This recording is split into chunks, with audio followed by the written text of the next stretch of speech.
Sherlock Holmes and the Duke's Son. Chapter 7. The Duke's Son. When the Duke said this, I was very surprised, but Holmes was surprised too. "This is news to me," he said. "Can you tell me more?" The Duke stood up and walked round the room for a minute. "I must tell you everything," he said. "I didn't want to talk about it, but I must. I see that now." He sat down again and began his story.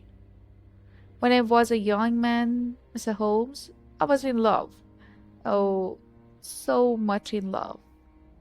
It only happens to you once, and this woman was the love of my life. I wanted her to be my wife, but she died. She left me this one child, and I loved him because of her. When I look in his face, I see her and remember her and can't stop loving her. I must have the boy near me because of this.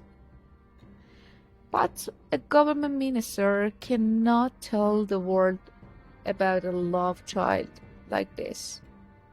So, to the world, James is my young secretary, not my son. He knows that I am his father. He hates the Duchess because she's not his mother. And he hates my younger son, Arthur, because Arthur has everything. Arthur has a name, a famous father, houses, money, everything. James has nothing. Well, he has some money, of course, but he is just Mr. James Wilder, and he wants to be the Duke of Holderness one day. That's not possible, of course, but James can't understand that. And so, you see, I was afraid for Arthur, and that's why I sent him to Dr. Huxtable's school. And what does James do next? He kidnaps my poor Arthur. It changes nothing, but James can't see that.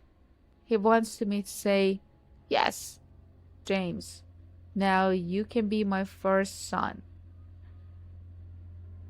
You can have everything. Arthur can be the number 2 son." But I can't do that. Of course I can't.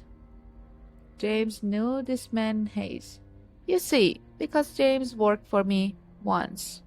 James asked for Hayes's help, and the man was happy to do it.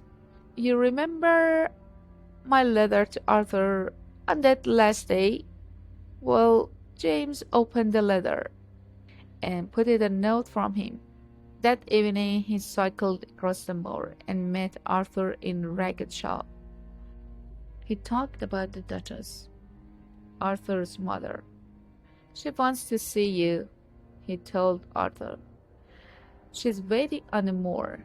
Come back at midnight, and a man with a horse can take you to her."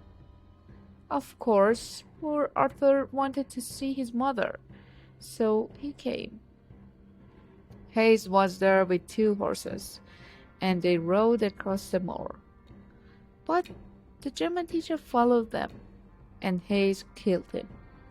Hayes then took Arthur to the Green Man. Well, Mr. Holmes, I knew nothing about any of this until the murder. James is a bad boy, but he doesn't murder people. When he heard the news, he came to me at once, crying. What could I do? I didn't want the world to know about this. So James went down to the Green Man. He told Hayes to run away, because everybody knew about the murder now, and knew the murderer's name too. Hayes left me at once. Later, I went down and saw Arthur. I left him there with Mrs. Hayes because I couldn't say anything to the police just then. So, Mr. Holmes, now you know everything. "Hmm," said Holmes. You help a murderer. You say nothing to the police. You leave your young son in a dirty inn, and you ask for my help.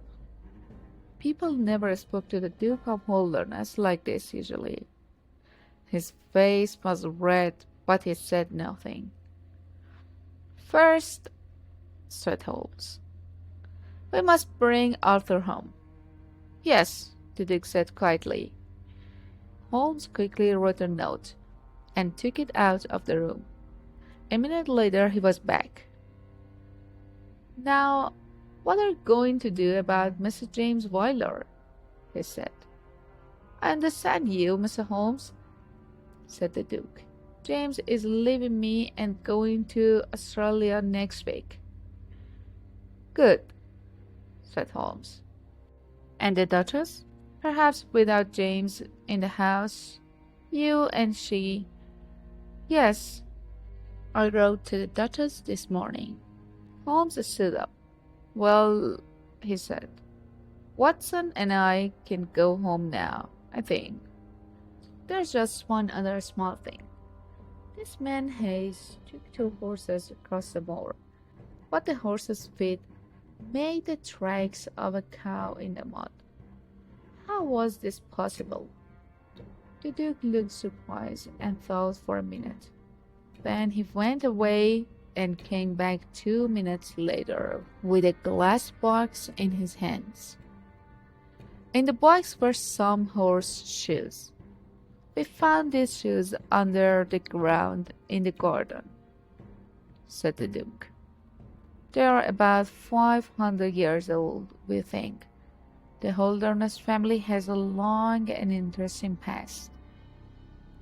Holmes opened the box and took out one shoe. It was a shoe for a horse's foot, but it looked like a cloven cow's foot. Holmes wet his finger and ran it round the bottom of the shoe. A little mud came off on his finger. Thank you, said Holmes. He put the horseshoe back in its box. That shoe is the second most interesting thing in the north of England, he said. And the first? Asked the Duke. Holmes took a check for £12,000 from the table and slowly put it into his notebook. I am a poor man, he said.